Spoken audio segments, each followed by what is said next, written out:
দেখ মা, তোকে তো অনেক কষ্টে ছোটবেলার থেকে মানুষ করেছি, তেমন কিছু তো দিতে পারিনি।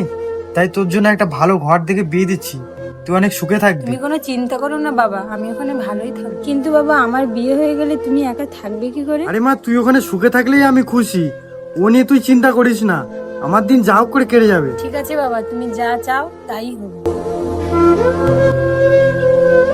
বিয়েতে তো আমার মা বাবা কিছু দিতে পারেনি বলে পাড়ার লোকজন হাসাহাসি করে। আমার মতন মেয়েকে যে আমি কেন বিয়ে করলাম বুঝতে পারছি না। গ্রামে আমার কোনো সম্মানই নেই। আমার বাবা যতটুকু পেরেছে তোমাকে ততটুকুই দিয়েছে, আর আমার বাবার পক্ষে কিছু দেওয়া সম্ভব না। এসব অজুহাত আমাকে দেখিও না। তোমার বাবার জন্যই আমাকে গ্রামের সবাই ছোট করে দেখে। অনেকদিন তো হলো মেয়েটাকে বিয়ে দিয়েছি, দেখি কেমন আছে। হ্যালো। হ্যাঁ বাবা বলো। হ্যাঁ মা, তুই কেমন আছিস? হ্যাঁ বাবা ভালো তোর আছি। গলাটা যেন ভারী ভারী লাগছে। ওই একটু ঠান্ডা লেগেছে তো, তাই গলাটা একটু ভারী ভারী লাগছে। আর আমি এখানে খুব ভালো আছি। ঠিক আছে বাবা, রাখছি।